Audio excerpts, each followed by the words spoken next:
Julius named has come, and frankly, this is my favorite episode of the season so far.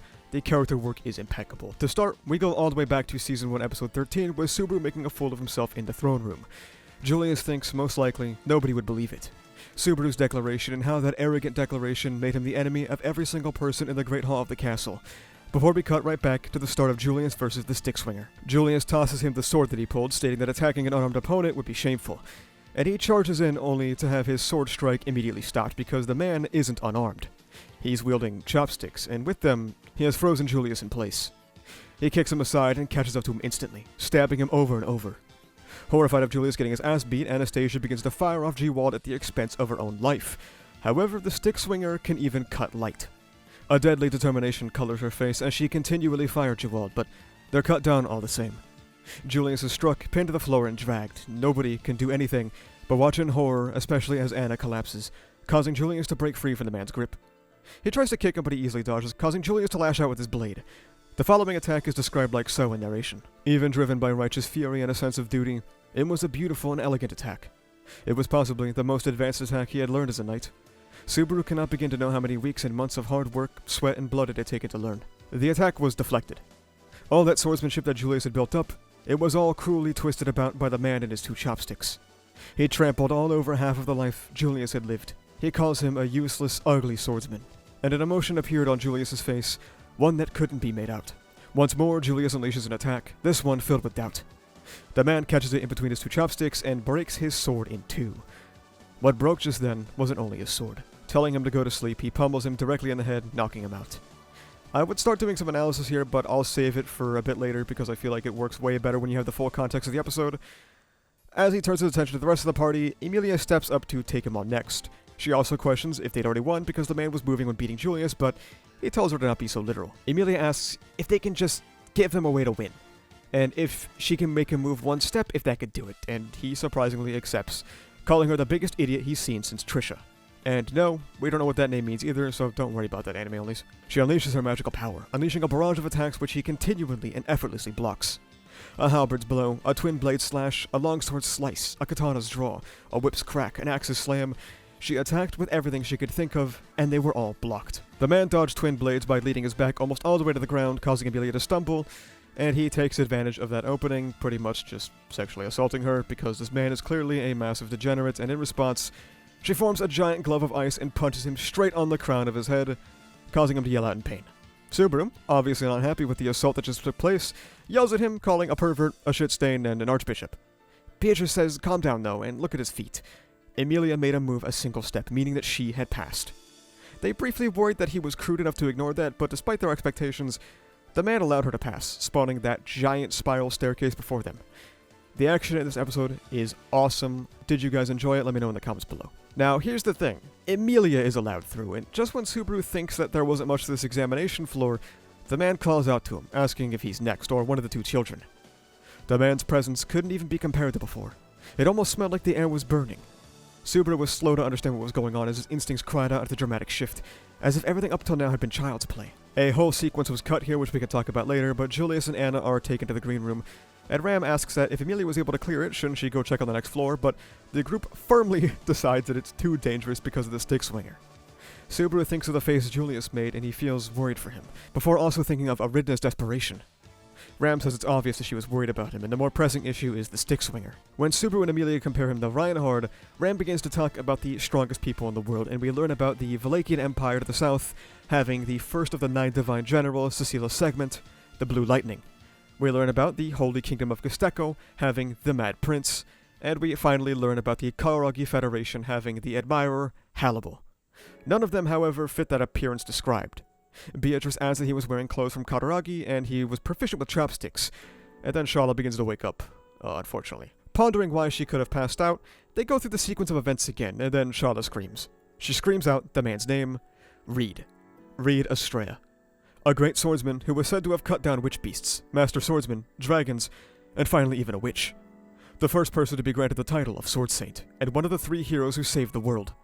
That was the name of someone who should have died 400 years ago.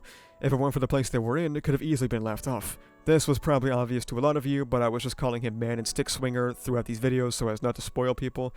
Sorry if that was annoying, I guess. Considering their enemy, Subaru knew exactly who to ask about how to defeat him, and so Subaru returned to the green room, but when he arrives, he finds that Julius is already missing. Reid tells Julius he isn't going to play around with him this time. He closes his eyes for a moment, casting aside all emotion and wielding the Sword of Selection against Reid, before giving his name and title once more. Reid's eyes narrowed. As long as he keeps doing that lame shit, he's never going to be fit to play with him, he states. There was an absolute ton of narration and inner monologue in this fight that is not the anime, so I want to read some of it out to you guys because I think it's awesome. It almost brought a tear to Julius's eye, how well this sword fit in his hand. It's enough to make him feel like he has been chosen by the sword. When he began training, the very first thing ingrained in him was footwork. He was confident he was blessed with a good master. That master we see in this flashback is also pretty clearly Rickard Hoffman, a noble of Lagunica, and believe it or not, father of Ratchins. We see him once in Arc 3 when he calls Emilia a half-devil and talks shit about Felt for being from the slums. Not the best look. Also, believe it or not, this is new information to novel readers too. In the novels, his master is completely unnamed and unshown, so that's interesting. While they fight, Reid reads... straight sentence. He reads Julius like a book, saying it's like he's right out of a manual. In the novels, Julius is described as attempting to summon attacks using his spirits like blades of wind and such, but there was no support from spirits. When Julius is kicked in the side and sent flying, he's blown away. He attempts to counter, but he's effortlessly blown away again. He wipes the blood from his nose with his white sleeve, dirtying his uniform with a vibrant red color. In the novels, he poured all of his spirit into the sword. He thinks, this must hit. I must be strong. Reid, in the face of Julius's shaking will, calls him lame. How long has he held a sword? Reid picked it up 3 months ago, and he can cut light. What can Julius cut? Reid beats him to a pulp once more. You haven't swung your sword enough. You can't swing enough. You aren't swinging enough. You haven't done everything you could do. It's not enough. You aren't enough. You shouldn't have come. You're out of your league. This isn't your stage. You weren't invited. Intermingled between Julius's thoughts, Reid destroys him. I have to be strong. I have to prove myself with my sword. I've lost my name, my house, my family, my lady, my comrades in arms, my friends, the spirits bound to my soul. This is all I have left. I am all that remains. What I've amassed here is all that remains. This is the only proof that I exist. Reid tells him to not put that pretty mask on. Are you content just copying someone else? Your sword's as boring as you. Julius thinks back to his childhood, when he set his sights on the pinnacle of the sword. However, he quickly gave up on it as a goal that was impossibly high, when he realized with his own eyes the great duty that red-haired boy shouldered. No one's looking at you. No one expects anything of you. Don't half-ass thinking I'm just playing around. It's no fun kicking you around. I admired it. Overflowing brilliant stories. I thought I wasn't adequate to stand among them, so I grew desperate, struggled that I might someday reach the dream I gave up on. That one blue eye, the disheveled hair the color of flames. They overlapped with the boy who had been his reason for giving up on his dream, and with the many aspirations he had felt afterward. Julius's sword had failed. All the efforts he had put in were meaningless. He had poured blood, sweat, and tears into the one and only thing he still believed in, and now it was crumbling before him, trampled underfoot. Something had started to bubble up inside him, but it was erased by something greater. He swung, kicked, slammed, spun, split. His entire body cried out. He couldn't focus. Sword. Where is the sword? Tightening his hand, he felt its hilt. I can't let go. Not of this. If I lose even this, what will I have left? Or am I holding something else that is merely shaped like a sword? I believe I was not mistaken in my way of life, that I was following my own path as I walked it. That is still how I feel. I never imagined that would ever waver for all my days, so when slipping from my fingers is a problem well apart from right or wrong, or was I mistaken? Am I like this now because I failed to follow my way of life, because I was mistaken in the path I chose, because I believed in the wrong thing? I've lost my name, my house, my family, my lady, my comrades in arms, my friends, the spirits bound in my soul. If even this, the one thing I have left, is insufficient, is a lie not enough to support me? I shall be strong to support you. The vow he swore to his lady. I remember how strong you are. The words of the one friend he had left. Even though that strength was the only thing supporting me in a world where I've lost everything, even though it was the one and only unerasable certainty, while I'm so weak and fragile. Reid takes advantage of Julius, falling lost in thought, and Julius wonders how long it had been like that. That small opening is as good as 1,000 chances to kill for him, for the Sword Saint. There was a piercing sound. Opening his eyes, Julius saw the sword clattering across the floor. Even the sword had finally slipped from my hands. I've lost my name, my pride, and even my sword, so who is even standing here? Subaru makes it upstairs, yelling out Julius's name, but he could only think, I wonder, Julius Juukulius, am I truly worthy of that name?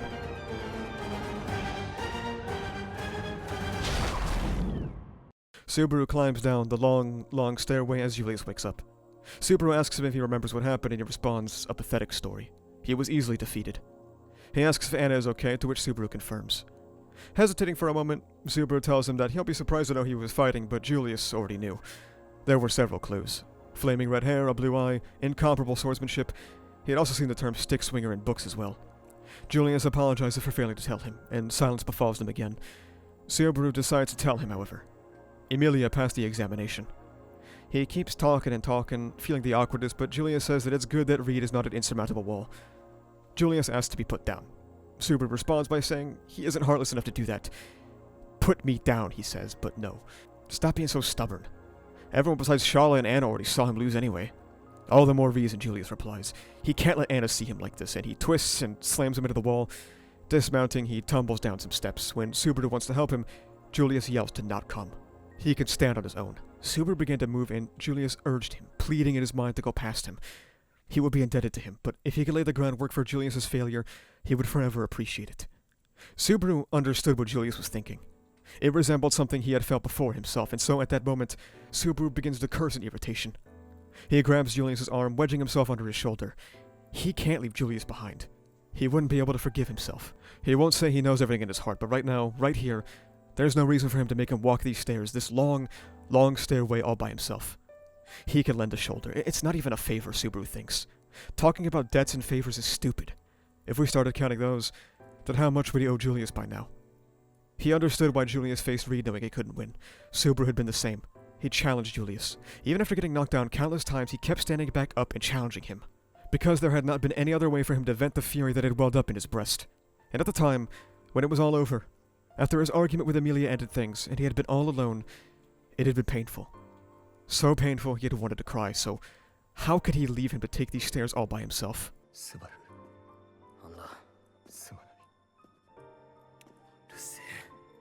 Most likely, nobody would believe it. Subaru's declaration and how that arrogant declaration made him the enemy of every single person in the Great Hall of the castle, and how this moment left a deep, deep impression on one man. I fucking love this episode. I wanted to wait before the full summary was done before I start analyzing, but Julius here is an absolute masterclass in character writing. We get to see just how deeply his name being lost impacts him, and it all circles back to his childhood.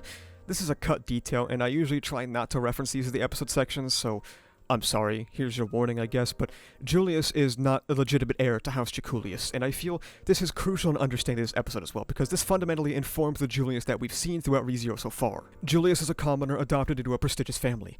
This means that he has worked and worked and worked to attain the title of finest.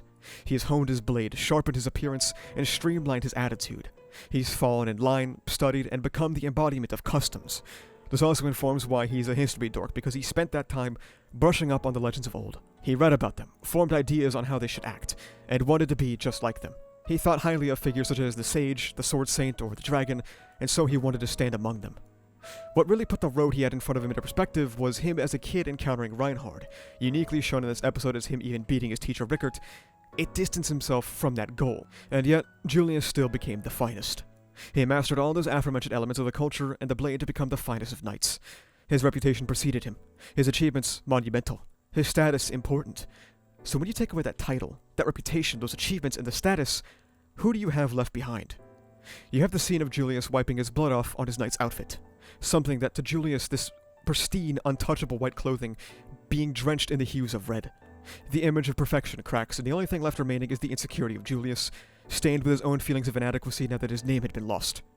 The one thing that could not be taken from him is what he had learned with the sword, but that too was made a mockery of by the same hair and eyes that forced him to reconsider his life as a child. The sword was all Julius had left. The teachings ingrained into his very soul still remained, but they were inadequate, and when even the sword was taken from his hand, the very identity of Julius Juukulius became empty. Bested by the first sword saint without even landing a single blow. Cue Natsuki Subaru. The stairs scene is one of my favorites in the arc. I love it to bits, seriously, because of how Julius had ended up exactly where Subaru was in Arc 3. Subaru's self-proclamation of a knight was arrogant. It made a mockery of everything Julius had come to understand and know. Subaru had no regard for the customs or the traditions of this land, and that's why it moved Julius so deeply as well. Julius and Subaru, both commoners put into positions to what they did not feel fit for, the self-prescribed arrogance of thinking that they could be something as perfect as a knight. Julius saw himself in Subaru, and it made him frustrated. And now, Julius goes further, placing himself in Subaru's shoes as he challenges Reid hopelessly, getting beat, standing back up, over and over again because of his own arrogance, but also his own despair. And so he couldn't let it slide. Subaru and Julius both wanted to prove themselves, and seeing Subaru acknowledge this and walk with Julius down those stairs is genuine Kino. For the episode review, yeah, dude, it's fucking fantastic. I had to think about it for a little bit, but I decided this is my favorite episode of the season, slightly edging out episode 3. They're both a 9, but episode 6 is a better 9. The content is just better. The action of this episode is really, really good. I don't really like the couple of cuts we have that are just two characters standing still and doing a billion attacks. Didn't like it in JJK, don't like it here. But when the episode isn't doing that, it is fucking fantastic, dude. It's impactful, and honestly, Reid's power is portrayed quite well, in my opinion. His overwhelming ferocity. Also, the G-Wald cut is insanity. When the hell was G-Wald doing stuff like that? Lots of the attacks outside of the Dookie ones have tons of weight and impact. I love the Julius kick we see in both the trailers and the first portion of the episode. It's awesome, so naturally, Emilia versus Reid is also fantastic. The field of weapons that she engages with repeatedly is fucking sick, and I like the camera work too. Even less eventful moments like the convo with Ram at the table feel so inspired and well-boarded. Everything looks awesome. The OST in this episode has a lot of new songs, and a lot of them hit, if you ask me. Again, I'm not an OST guy, so when I'm talking about the OST, that either means that it popped off or did a terrible job, and this time, they popped off. They cut stuff from this episode, but if you ask me, I think it genuinely really worked for the flow of the episode. I feel like I've said it in every fucking video at this point, but it feels just like Season 1, cutting stuff and working with what you have left. During Julius' name section, I think they did a great job attempting to adapt all of his thoughts to a visual format, his training from a young age, Reinhardt beating his teacher, taking the vow with Anastasia and stuff like that, Julius literally losing his sword, the final attack where Reid becomes all huge and Julius looks so small and looks on in horror. It's not perfect. The one cut from this section is really, really sad, and I already mentioned it in the episode section. The line of Julius wondering if he's worthy of being called that name, that being gone's depressing, but the episode is fantastic, and yeah, that final hit from Reid. Everything about it is insanely good. I mean it in no uncertain terms that I believe the Subaru and Julius going down the stairs scene is adapted, without objection, perfectly. The vocal direction, the boards, the silence between the two, the awkwardness, Subaru's frustration, the darkness that turns to light as Subaru takes Julius, their final exchange, it is perfect. Amazing episode. Did you guys like it as much as I did? Please do comment down below your rating. First thing cut happens after Emilia wins the examination. It's an entire sequence actually, but it starts with Betty calling out that Reid is making a decisive mistake, attempting to call him out on the semantics of Emilia's declaration. He, however, refuses to let it slide and says that at the start, they were just supposed to beat him, but doing what someone else said is seriously boring, so he forcibly woke himself up. Reid continues to sexually harass Emilia, and Subaru cranks his whip at him, which is obviously easily blocked. He tells Subaru that he has good taste, but to save the whip cracking for his enemies and his girl. Meili chimes in, for the first time, saying they should probably turn back, and she was frankly terrified. Reid yells that he's done, he's out, and that he doesn't care anymore. Subaru tries to counter that notion, but Reid adds that when he doesn't feel like going at it, he doesn't play around. You sure you want to do this? A deathly chill hit Subaru's body. He still wore a smile, but it now had a different quality. As ferocious as it was before, it had still had warmth to it. Now it was the dark, bloody, murderous smile of an evil beast. Emilia put her hand to her throat. Her knees gave out and she fell to the floor. She had forgotten to breathe. That reminded Subaru to breathe as well. If there hadn't been a visceral reminder, it seemed all too possible that he might have suffocated. Reid tells them to beat it again, and that he's going to sleep. Meili urges them to hurry as they carry the wounded down the stairs and retreat from the exam, and then the episode continues like normal.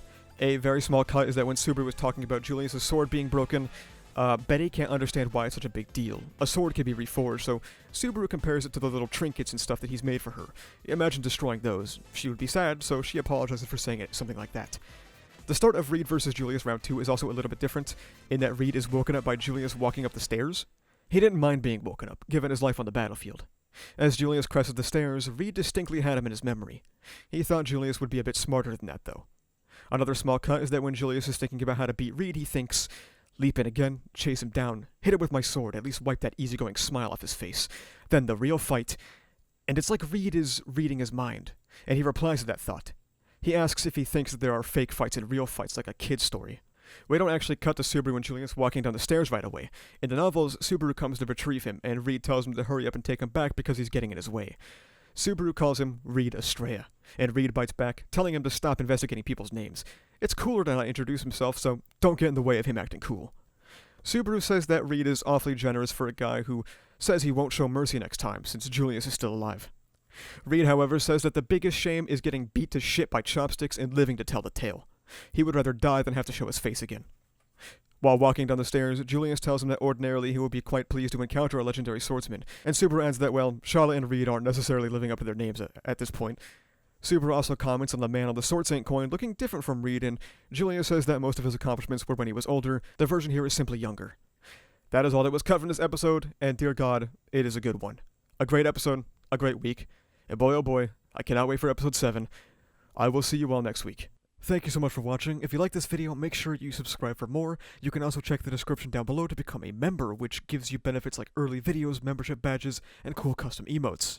You can join the Discord where we talk about ReZero, Kagurabachi, Jujutsu Kaisen, and all kind of stuff. Additionally, you can go to the channel store and pick up some awesome stickers made by our channel artist, so you can carry the power of Graphia with you on your water bottle. That's about it though. Thank you for watching. See ya.